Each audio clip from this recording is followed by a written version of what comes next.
Welcome to my YouTube channel. This is Ravi Chavan, Assistant Professor, Department of Commerce. ಎಲ್ಲರಿಗೂ ನನ್ನ YouTube ಚಾನಲ್ಗೆ ಸ್ವಾಗತವನ್ನು ಕೋರುತ್ತಾ ಈಗಾಗಲೇ ನಾವು ಫೈನಾನ್ಷಿಯಲ್ ಮ್ಯಾನೇಜ್ಮೆಂಟ್ ಸಬ್ಜೆಕ್ಟ್ದ ಫಸ್ಟ್ ಚಾಪ್ಟರನ್ನು ಪ್ರಾರಂಭ ಮಾಡಿದ್ದೀವಿ. ಈಗಾಗಲೇ ಅದರ ಮೇಲೆ 5 ವಿಡಿಯೋಸನ್ನು ನಾನು ಈಗಾಗಲೇ ಅಪ್ಲೋಡ್ ಮಾಡಿದ್ದೀನಿ. ತಾವೆಲ್ಲರೂ ಆ ವಿಡಿಯೋಸ್ಗಳನ್ನು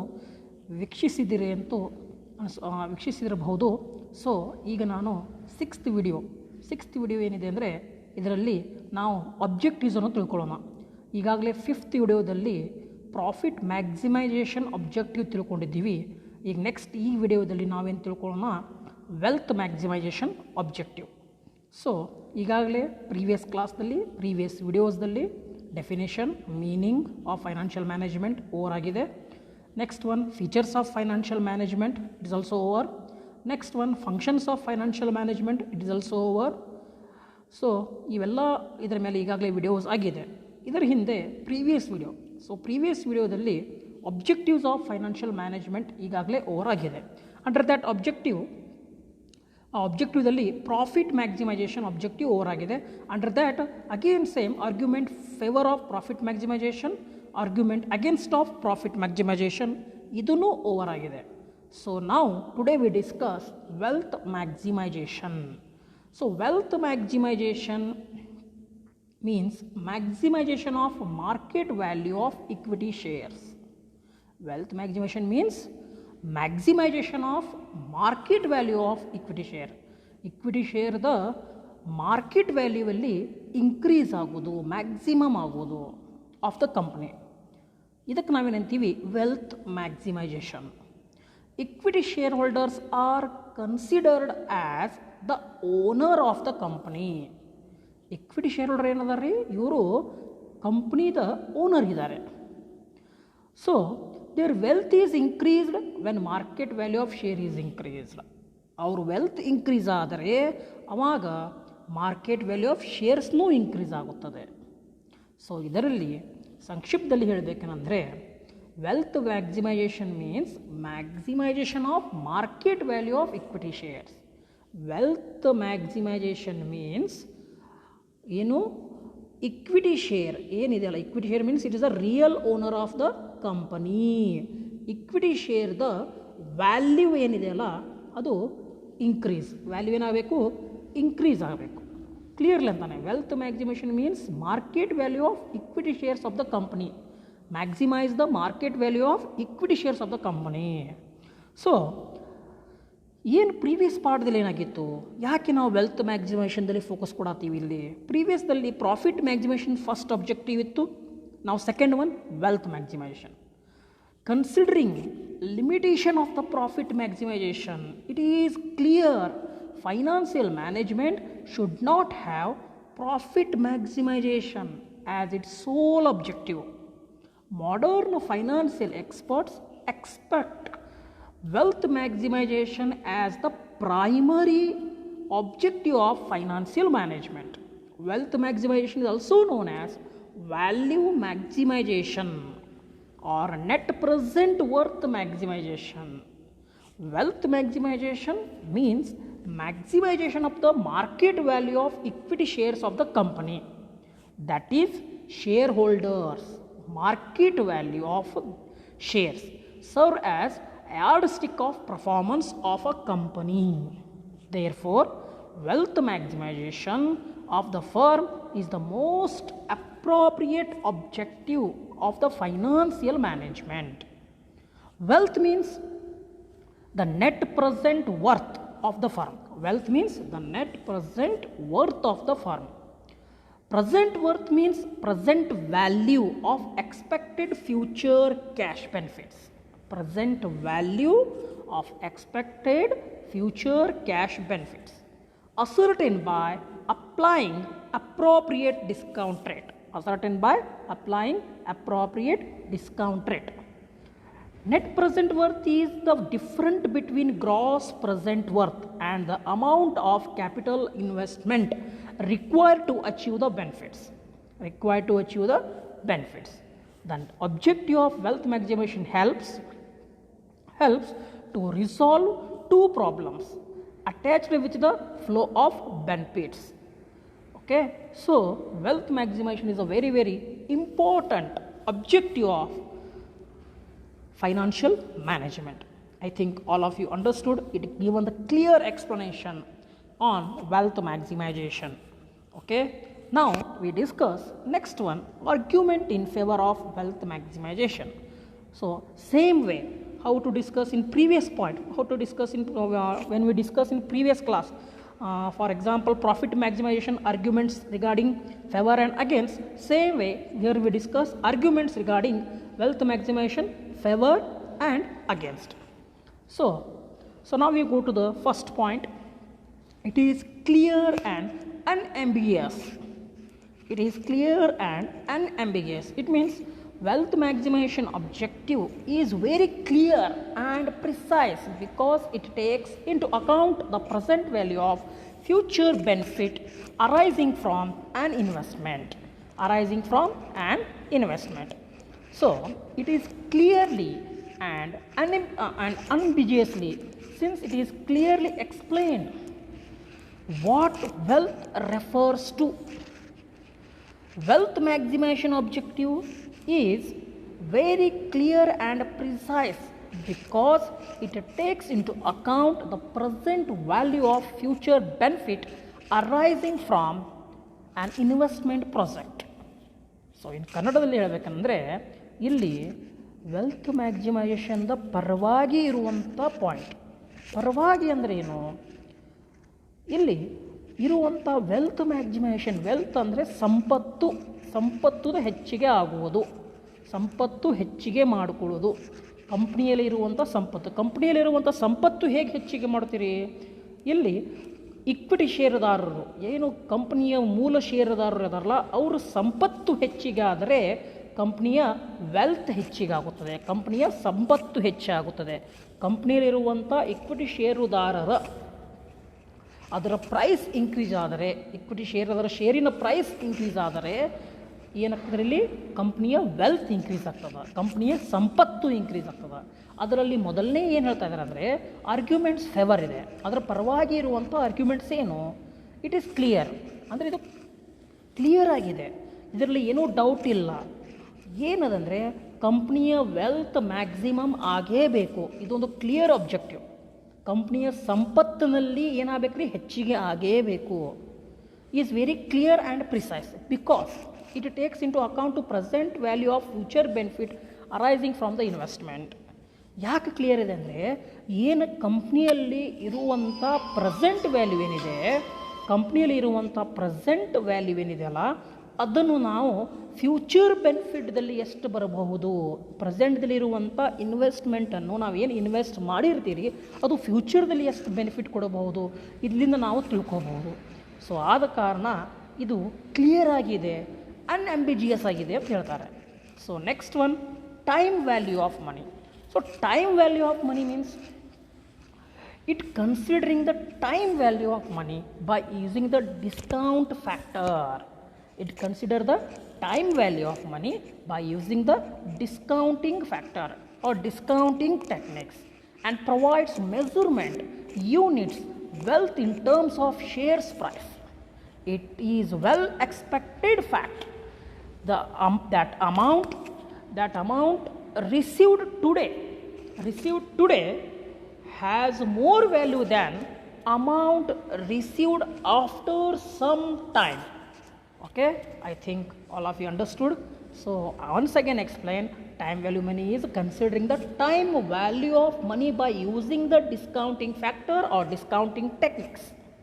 It well expected fact that amount received today has more value than amount received after some time. So ಇಲ್ಲಿ ಕನ್ನಡದಲ್ಲಿ ಹೇಳಬೇಕೇನೆಂದರೆ ಇಲ್ಲಿ ವೆಲ್ತ್ ಮ್ಯಾಕ್ಸಿಮೈಸೇಷನ್ದಲ್ಲಿ ಮತ್ತೊಂದು ಪರವಾಗಿ ಇರುವಂಥ ಪಾಯಿಂಟ್ ಏನದ ಅಂದರೆ ಟೈಮ್ ವ್ಯಾಲ್ಯೂ ಆಫ್ ಮನಿ ಇಲ್ಲಿ ಕನ್ಸಿಡರ್ ಆಗ್ತದೆ. Time value of money consider ಅಂದರೆ ಏನು? ಸಮಯದ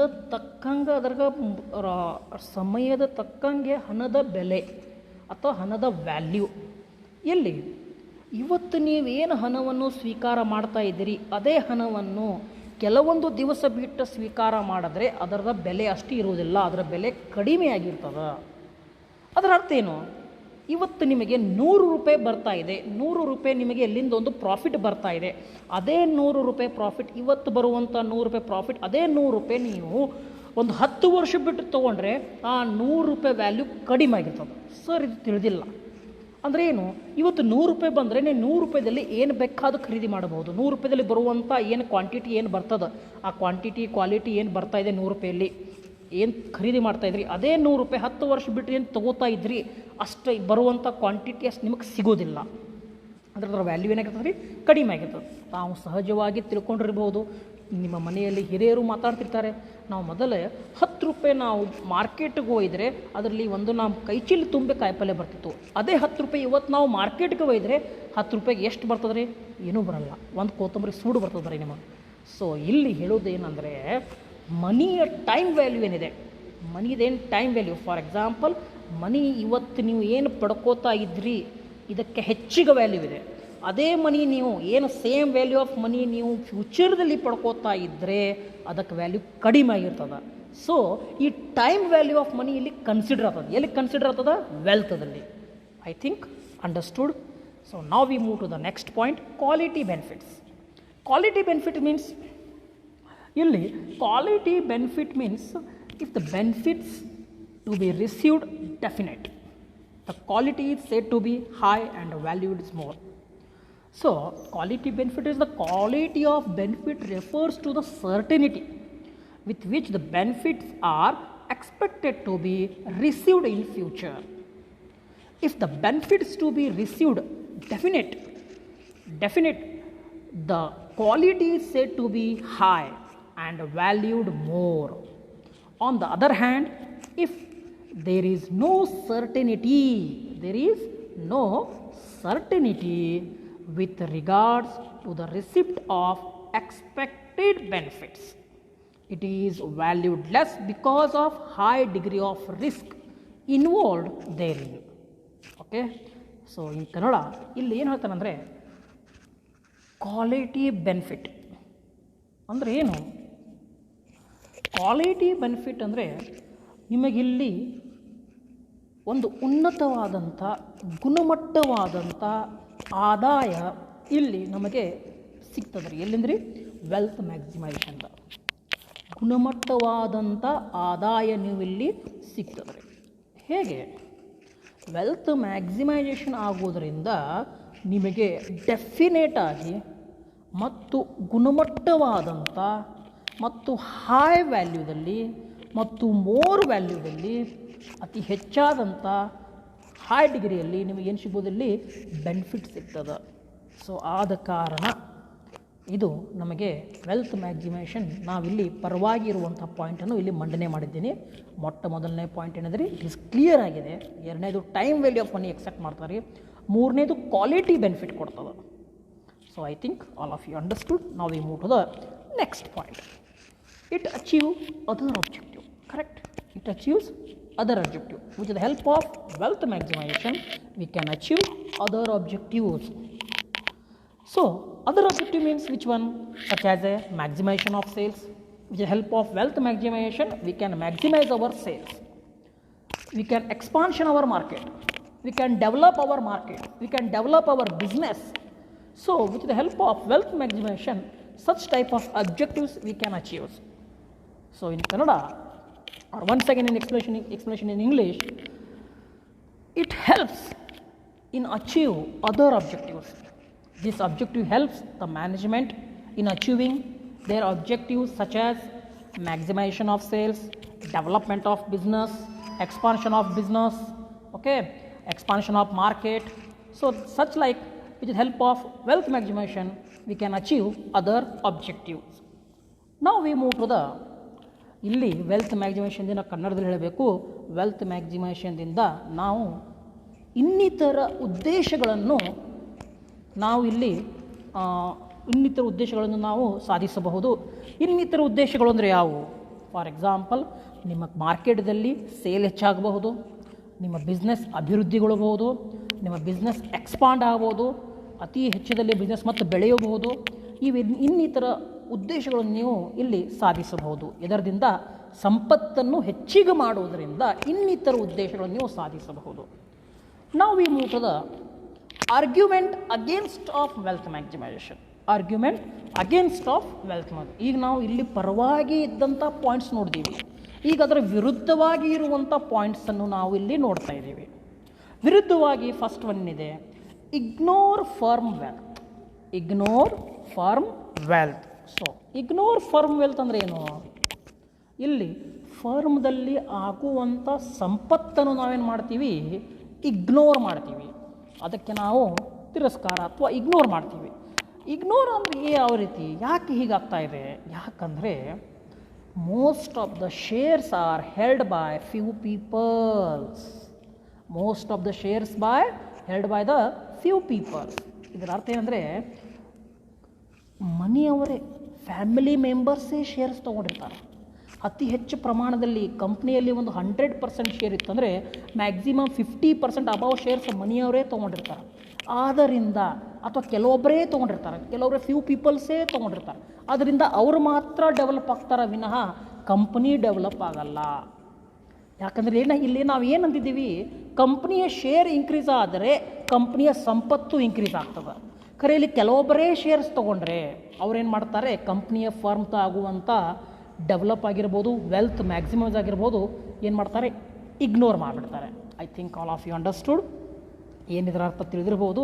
ಕಂಪ್ನಿಯಲ್ಲಿ ಇರುವಂಥ ಕೆಲವೊಬ್ಬರೇ ಶೇರ್ಸ್ ಅತಿ ಹೆಚ್ಚಿನ ಪ್ರಮಾಣದಲ್ಲಿ ತೊಗೊಂಡಿದ್ರೆ ಅವರು ಮಾತ್ರ ಇಲ್ಲಿ ಅಭಿವೃದ್ಧಿ ಆಗಬಹುದು, ಕಂಪ್ನಿ ಅಭಿವೃದ್ಧಿ ಆಗೋದಿಲ್ಲ, ಕಂಪ್ನಿಯ ವೆಲ್ತ್ ಇನ್ಕ್ರೀಸ್ ಆಗೋದಿಲ್ಲ. ಅವ್ರೇನು ಮಾಡ್ತಾರೆ, ಇಗ್ನೋರ್ ಮಾಡ್ತಾರೆ. ಅರ್ಥ ಆಯಿತು? ಫರ್ಮ್ ವೆಲ್ತನ್ನು ಇಗ್ನೋರ್ ಮಾಡಿಬಿಡ್ತಾರೆ. Next one, the interest of the society is not protected. The interest of the society is not protected. ಇದು ಆರ್ಗ್ಯುಮೆಂಟ್ ಇದೆ, ಅಗೇನ್ಸ್ಟ್ ಆಗಿದೆ, ವಿರುದ್ಧವಾಗಿ ಇರುವಂಥ ಪಾಯಿಂಟ್.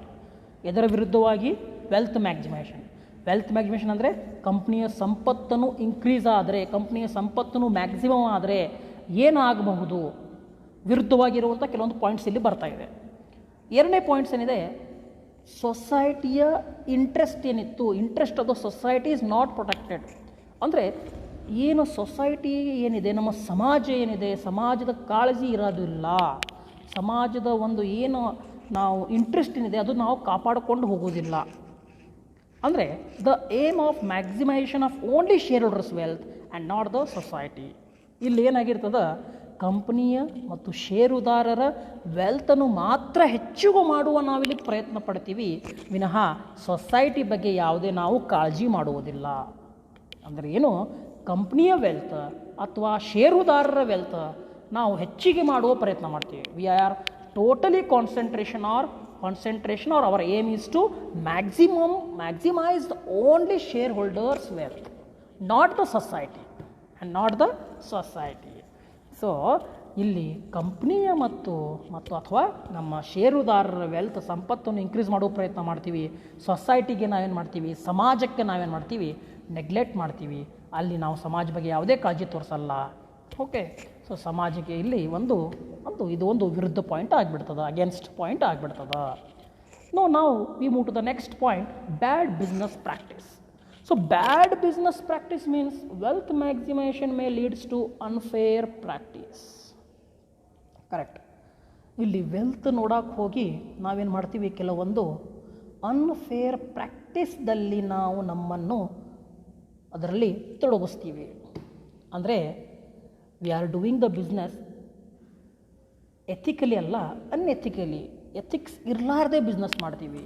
ಕೆಲವೊಂದು ಬ್ಯಾಡ್ ಪ್ರಾಕ್ಟೀಸ್ನಲ್ಲಿ ನಾವು ಬಿಸ್ನೆಸ್ ಮಾಡ್ತೀವಿ. ಸೊ ಈ ಎಲ್ಲ ಆಗಬಾರ್ದು. ಇದೆಲ್ಲ ಏನಂತೀವಿ, leads to unfair practice. So ಇಲ್ಲಿ ಬರೀ ನಾವು ವೆಲ್ತ್ ಪ್ರಾಫಿಟ್ ನೋಡೋಕೆ ಹೋಗಿ ಕೆಲವೊಂದು ಲೀಗಲಿ ಬಿಸ್ನೆಸ್ ಮಾಡೋಂಗಿಲ್ಲ, ಇಲ್ಲೀಗಲಿ ಬಿಸ್ನೆಸ್ ಮಾಡೋ ಪ್ರಯತ್ನ ಮಾಡ್ತೀವಿ. ಸೊ ಇದು ಒಂದು ವಿರುದ್ಧವಾಗಿ ಅಗೇನ್ಸ್ಟ್ದಲ್ಲಿ ಇರುವಂಥ point. So bad business practice means, I think all of you know about that. Wealth maximisation may leads to unfair practice means business is not doing ethically. Okay, now we move to the next point, government restrictions. Financial management should take into account the firm legal obligations to the government. In such a case, maximization of the shareholders' wealth is difficult. ಇಲ್ಲಿ ಕೆಲವೊಂದು ಗೌರ್ಮೆಂಟ್ದ restrictions ಇಲ್ಲಿ ನಮಗೆ ಲಾಗು ಆಗಿಬಿಡ್ತದೆ business ಮೇಲೆ. Wealth ನೋಡೋಕೆ ಹೋದ್ಮೇಲೆ government ನಿಮ್ಮ ಏನು ಮಾಡ್ತಾರೆ, ರಿಸ್ಟ್ರಿಕ್ಷನ್ಸ್ ಕೊಡ್ತದೆ. ಸೊ ಇದು ವಿರುದ್ಧವಾಗಿ ಇರುವಂಥ ಪಾಯಿಂಟ್. ಇಲ್ಲಿಗೆ ನಾವು ಇವತ್ತೇನು ನೋಡಿದ್ದೀವಿ, ವೆಲ್ತ್ ಮ್ಯಾಕ್ಸಿಮೈಸೇಷನ್ ಅಂದರೆ ಏನು, ಅಂದರೆ ವೆಲ್ತ್ ಮ್ಯಾಕ್ಸಿಮೈಸೇಷನ್ ಅಂದರೆ ಕಂಪ್ನಿಯ ಷೇರುದಾರರ ಪ್ರೈಸ್ ಇನ್ಕ್ರೀಸ್ ಆದರೆ ಮಾರ್ಕೆಟಲ್ಲಿ ಆಟೋಮೆಟಿಕ್ಲಿ ಕಂಪ್ನಿಯ ವೆಲ್ತ್ನೂ ಇನ್ಕ್ರೀಸ್ ಆಗ್ತದೆ, ಅಂದರೆ ಸಂಪತ್ತಿನಲ್ಲಿ ಹೆಚ್ಚಾಗುವುದು. ಓಕೆ, ಸೊ ಇದರ ಆರ್ಗ್ಯುಮೆಂಟ್ಸ್ ಫೇವರ್ ಏನಿದ್ದು, ಅಗೇನ್ಸ್ಟ್ ಏನಿದ್ದು ನೋಡಿದ್ದೀವಿ. ಅಂದರೆ ಫಾರ್ ಎಕ್ಸಾಂಪಲ್ ಕಂಪ್ನಿಯ ಶೇರ್ ಪ್ರೈಸ್ ಏನದಪ್ಪ 10 ರೂಪಾಯಿ ಅದ ಇವತ್ತು, ಅದೇ ನಾಳೆ ಅದರ ಶೇರ್ ಪ್ರೈಸ್ 100 ರೂಪಾಯಿ ಆಯಿತು, ಆಟೋಮೆಟಿಕ್ಲಿ ಶೇರ್ ಕ್ಯಾಪಿಟಲ್ ಐತ್ರಿ ಹೆಚ್ಚಾಯಿತು, ಕಂಪ್ನಿನೂ ಸಂಪತ್ತೂ ಹೆಚ್ಚಾಗಿಬಿಡ್ತದೆ. ಸೊ ಅದಕ್ಕೆ ಕಾರಣ ಏನಂತಾರೆ ಅವರು, wealth maximisation means increase in the value of equity share. Okay, so here today we complete wealth maximization and against and favor points. So now we move to the next point, other objectives. ಇನ್ನಿತರ ಉದ್ದೇಶಗಳನ್ನು ನಾವು ನೋಡೋಣ. ಇನ್ನಿತರ ಉದ್ದೇಶದಲ್ಲಿ ಅದರಲ್ಲಿರುವಂಥ ಮೊಟ್ಟ ಮೊದಲನೇ point ಏನಿದೆ, to ensure effective utilisation of funds, correct, with the help of with the financial management objective, financial management other objective. Under that first point, ensure effective utilization of fund. Ensure means ಸರಿಯಾಗಿ fund utilise ಆಗ್ತಾ ಇದೆಯೋ ಇಲ್ಲ, ಇದು financial ಮ್ಯಾನೇಜ್ಮೆಂಟ್ದ objective. ಏನು ನೋಡ್ತಾ ಇರಬೇಕು, ಮೇಲೆ financial management fund ಸರಿಯಾಗಿ ಎಲ್ಲ ಕಡೆ ಯುಟಿಲೈಸ್ ಆಗ್ತಾ ಇರಬೇಕು, ಯಾವುದೇ ರೀತಿಯಿಂದ ಅಲ್ಲಿ ಫ್ರಾಡ್ ಆಗಬಾರ್ದು, ಸರಿಯಾಗಿ ಫಂಡ್ ಯಾರಿಗೆ ಎಷ್ಟು ಬೇಕು ಫಂಡ್ ಹೋಗ್ತಾ ಇರಬೇಕು, ಫಂಡ್ ಸರಿಯಾಗಿ ಅದರೆಲ್ಲ ಇಫೆಕ್ಟಿವ್ ಆಗಿ ಯುಟಿಲೈಸ್ ಆಗ್ತಾ ಇರಬೇಕು. This is the first objective. ಇನ್ನಿತರ ಅದರ ಅಬ್ಜೆಕ್ಟಿವ್ಲಿ ಬರುವಂಥ points. Now second one, to protect liquidity and solvency of the firm, correct. ಇಲ್ಲಿ ಫರ್ಮ್ದ ಲಿಕ್ವಿಡಿಟಿಯನ್ನು ಕಾಪಾಡ್ಕೊಂಡು ಹೋಗಬೇಕು ಮತ್ತು ಫರ್ಮ್ದ ಸಾಲ್ವೆನ್ಸಿಯನ್ನು ಕಾಪಾಡ್ಕೊಂಡು ಹೋಗಬೇಕು. ಇದು ಫೈನಾನ್ಷಿಯಲ್ ಮ್ಯಾನೇಜ್ಮೆಂಟ್ದ ಮತ್ತೊಂದು ಉದ್ದೇಶ, ಇದನ್ನು ಇಂಪಾರ್ಟೆಂಟ್ ಮಹತ್ವದಂಥ ಉದ್ದೇಶ. It is also very very important objective of the financial management is to protect the liquidity of the firm and also solvency of the firm. ಅಂದರೆ ಕಂಪ್ನಿಯಲ್ಲಿ ಯಾವತ್ತಿಗೂ ದ್ರವದಲ್ಲಿ ಅಂದರೆ ಏನು, ಫಾರ್ ಎಕ್ಸಾಂಪಲ್ ಹಣ ಹತ್ರ ಕ್ಯಾಶ್ದಲ್ಲಿ ಫಂಡ್ ಇರಲೇಬೇಕು, ಸ್ವಲ್ಪ ಮಟ್ಟದಲ್ಲಿ ರಿಸರ್ವ್ ಆಗಿ ನಾವು ಕ್ಯಾಶ್ ಇಟ್ಟು ರಿಸರ್ವ್ದಲ್ಲಿ ನಾವು ಕ್ಯಾಶ್ ಇಲ್ಲಿ ಸೆಕ್ಯೂರ್ ಮಾಡಿರಬೇಕು, ರಿಸರ್ವ್ ಮಾಡಿರಬೇಕು. ಯಾವ ಸಮಯದಲ್ಲಿ ಏನಾಗ್ತದೆ ಹೇಳಕ್ಕೆ ಬರೋಂಗಿಲ್ಲ, ಆ ತಕ್ಷಣ ಸಮಯದಲ್ಲಿ ನಾವು ಪೇಮೆಂಟ್ ಮಾಡುವ ಕೆಪಾಬಿಲಿಟಿ ನಮ್ಮಲ್ಲಿ ಇರಬೇಕು. ಸೊ ಆದ ಕಾರಣ ಕಂಪ್ನಿಯಲ್ಲಿ ಯಾವಾಗಲೂ ಏನಿರಬೇಕು ರೀ, ಕರೆಂಟ್ ಅಸೆಟ್ ಹೆಚ್ಚಿಗಿರಬೇಕು, ಕರೆಂಟ್ ಲಯಬಿಲಿಟಿಗಿಂತ. For example current asset 1 lakh ಇತ್ತು, ಕರೆಂಟ್ ಲಯಬಿಲಿಟಿ 50 ಇದ್ರೆ ನಡೀತದೆ. ಏನು ತೋರಿಸ್ತದೆ ಇದು, ಇಲ್ಲಿ ನಿಮ್ಮ ಸಾಲ 50,000 ರೂಪಾಯಿ ಇತ್ತಂದರೆ ನಿಮ್ಮ ಕಡೆ ಕರೆಂಟ್ ಅಸೆಟ್ ಎಷ್ಟಿದೆ ರೀ, ಹಾಂ, this is current liability, this one current asset. ಅಂದರೆ ನಿಮ್ಮ ಕಡೆ ಕರೆಂಟ್ ಲಯಬಿಲಿಟಿ ಅಂದರೆ ಸಾಲ, ಇವತ್ತೇ ಪೇಮೆಂಟ್ ಮಾಡಬೇಕಾಗಿ ಸಾಲ 50,000 ರೂಪಾಯಿ ಸಾಲ ಅದ, ಆದರೆ ನಿಮ್ಮ ಕಡೆ ಕರೆಂಟ್ ಅಸೆಟ್ ಎಷ್ಟಿದೆ 1 lakh ಇದೆ. ಅಂದರೆ ನಿಮ್ಮ ಕಡೆ ಪೇಮೆಂಟ್ ಮಾಡುವ ಎಬಿಲಿಟಿ ನಿಮ್ಮಲ್ಲಿ ಇದೆ, ಇದಕ್ಕೇನಂತೀವಿ ಲಿಕ್ವಿಡಿಟಿ. ಓಕೆ, ಸೊ ಈ ಲಿಕ್ವಿಡಿಟಿನೂ ತಾವು ಮೇಂಟೈನ್ ಮಾಡ್ತಾ ಹೋಗಬೇಕು, ಇದು ಫೈನಾನ್ಷಿಯಲ್ ಮ್ಯಾನೇಜ್ಮೆಂಟ್ದ ಆಬ್ಜೆಕ್ಟಿವ್. ಅದೇ ಥರ ಸಾಲ್ವೆನ್ಸಿ ಆಫ್ ದ ಫರ್ಮ್ದ ಸಾಲ್ವೆನ್ಸಿನೂ ಕಾಪಾಡ್ಕೊಂಡು ಹೋಗಬೇಕು, ಫರ್ಮ್ ದಿವಾಳಿದಲ್ಲಿ ಹೋಗಬಾರ್ದು, ಫರ್ಮ್ ಸರಿಯಾಗಿ ಅದರ ಸಾಲ್ವೆನ್ಸಿ ನೀವು ಕಾಪಾಡ್ಕೊಂಡು ಹೋಗಬೇಕು. ನೀವು ಅಂದ್ರೇನು, ಫೈನಾನ್ಷಿಯಲ್ ಮ್ಯಾನೇಜ್ಮೆಂಟ್ದ ಇದು objective. So I think understood second objective. ನಾವು we move to the third point, to increase earnings available for equity shareholders. ಇಲ್ಲಿ okay, to increase the earning means the every year or annually or quarterly or half yearly, whatever the dividend paid, that dividend should be increased. ಆ dividend ಬರ್ತಾ increase ಆಗಬೇಕು, ಆ earnings ಬರ್ತಾ increase ಆಗಬೇಕು. ಯಾರಿಗೆ equity ಷೇರುದಾರರಿಗೆ ಹೆಚ್ಚಿನ ಪ್ರಮಾಣದಲ್ಲಿ ಡಿವಿಡೆಂಟ್ ಅವೈಲೇಬಲ್ ಆಗ್ತಾ ಇರಬೇಕು. ಡಿವಿಡೆಂಟ್ ಎವ್ರಿ ಇಯರ್, ಯಾಕಂದರೆ ಡಿವಿಡೆಂಟ್ ಮೇ ಬಿ ಇಯರ್ಲಿ ಕೊಡ್ತಿರ್ಬೋದು, ಹಾಫ್ ಇಯರ್ಲಿ ಕೊಡ್ತಿರ್ಬೋದು, ಮೇ ಬಿ ಕ್ವಾರ್ಟರ್ಲಿ ಕೊಡ್ತಿರ್ಬೋದು. So whatever the dividend given, ಆ ಡಿವಿಡೆಂಟ್ದಲ್ಲಿ ಏನಾಗಬೇಕು ರೀ, ಬರ್ತಾ ಎವ್ರಿ ಇಯರ್ ಅದರ ವ್ಯಾಲ್ಯೂ ಇನ್ಕ್ರೀಸ್ ಆಗ್ತಾ ಇರಬೇಕು. ಅದರಿಂದ ಏನಪ್ಪ ರೀ, ಷೇರುದಾರರಿಗೆ ನಿಮ್ಮ ಕಂಪ್ನಿ ಮೇಲೆ ಇಂಟ್ರೆಸ್ಟ್ ಬರ್ತದೆ. ಬೇರೆಯವರು ಶೇರ್ಸು ನಿಮ್ಮ ಕಡೆ, ಬೇರೆಯವರು ಇನ್ವೆಸ್ಟ್ಮೆಂಟರ್ಸ್ ನಿಮ್ಮ ಕಡೆ ಏನು ಮಾಡ್ತಾರೆ ರೀ, ಇನ್ವೆಸ್ಟ್ ಮಾಡಬಹುದು, ಇನ್ವೆಸ್ಟರ್ಸ್. ಸೊ ನಾವು next one to promote social welfare.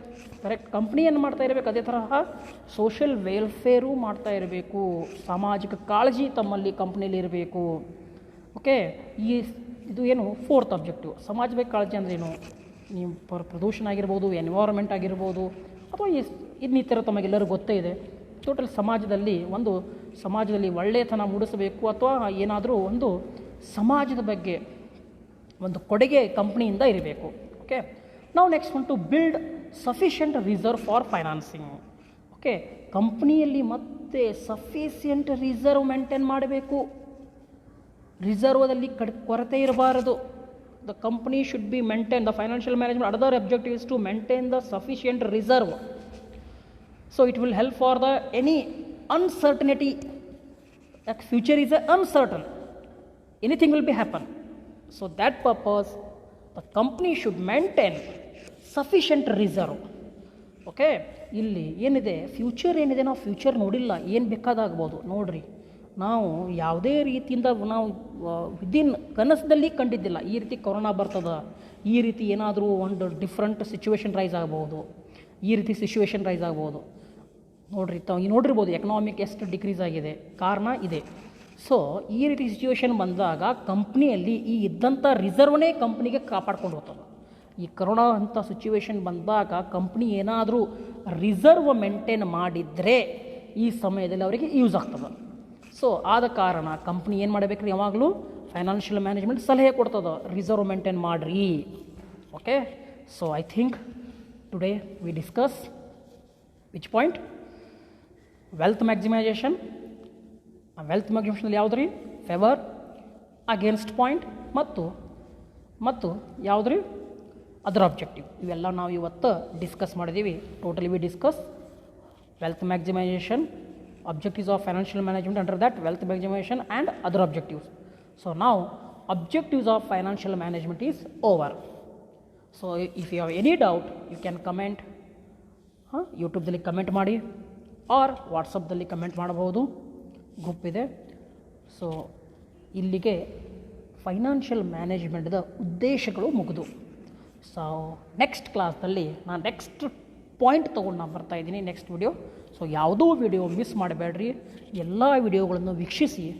ತಮಗೆ ಅರ್ಥ ಆಗ್ತದ, ಅರ್ಥ ಆಗಿಲ್ಲ ಅಂದರೆ ತಾವು ಕಮೆಂಟ್ ಬಾಕ್ಸಲ್ಲಿ ಕಮೆಂಟ್ ಮಾಡಬಹುದು.